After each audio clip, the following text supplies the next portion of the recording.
Hey everyone, hope you're doing well. Today I want to answer a question that I've had now several times over the past couple of weeks. I am sitting down meeting with homeowners as they are preparing to think about selling their home in the spring marketplace. And inevitably, I've had this question now several times, which is, do I really need to pay all that money for staging? And inevitably, my answer is almost always yes. If you're not familiar with it, a stager is a professional who comes in and to an empty, vacant property and brings in all the furnishings to make that house look lived in, make it look as if it can be a magazine cover, and just bring in beautiful things to make that house really shine and reflect the essence of that property.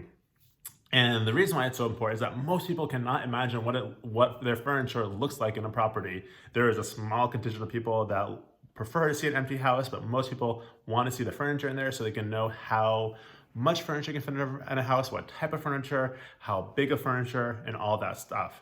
Importantly, generally is the bedrooms. Most people have no idea how big a bed is.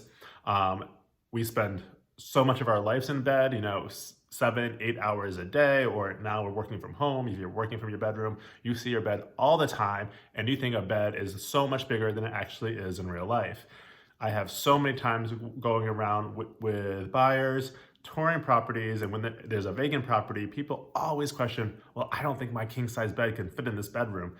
I know my body, I know the dimensions of it, and I will just lie down on the ground and show people how big a king size bed actually is. My arm length is about the size of a queen size bed, so another, I think, 8 inches gets me to a king size bed. The length of my body is about 7 to 8 inches shorter than a king size bed, so I just plop myself on the ground all over the place and show people how big a bed actually is, and then they realize, oh, there's plenty of room for my queen size or king size bed in this bedroom.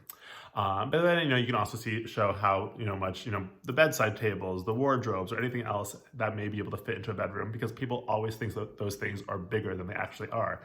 The same is true for living and dining rooms. People think that their sofas, their dining tables, their coffee tables are all much bigger than they actually are in real life. And now with modern living areas that are open dining, kitchen, living concepts, people want to know how they can create spheres for their dining room and for their living room, and how those interact and how the flow works between them. The staging is what really emphasizes that, and it can bring the entire property together. So that is why I think staging is so important for property. There are stagers that run the gamut for how much they may cost.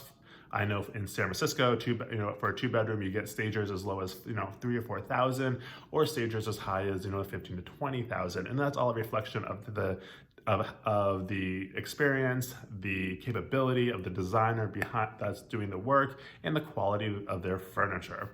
And they all have their different places. I have fixers that cosmetic fixers that I still want to have staging in, and then I bring in a lower cost stager. Or if you have a super modern property with amazing finishes, you want to have the staging and the furniture reflect the quality of the property. So my recommendation is, yes, a staging is super important for pretty much all houses, and it can really help reflect and emphasize the features and the benefits of any individual property. When it takes time to actually go and prepare a house for the market, my first recommendation, first and foremost, is always painting. Painting a property gets you the best bang for your buck, and you can hit up the walls, you hit up the ceiling, you hit up the most portions of the property and really create the blank canvas. Second to that is always the floors, for exactly the same reason. Replacing carpets. If there are scratch or damaged hardwood, fixing, buffing, sanding, replacing that as needed. Tiles and linoleum, also fixing or replacing as needed. The third priority after that is always the staging, because that also brings the house together. So you just worked on the painting and the walls, you worked on the floors, and then the staging brings everything together. And that is always my next recommendation. Everything after that tends to be gravy. So replacing fixtures, light fixtures, doing countertops or tile work is all secondary to those top 3 items. If you have any questions, I have a slew of professionals that I work with, and I have some really great stagers that I'm always happy to recommend. Feel free to reach out and I can provide those names to you.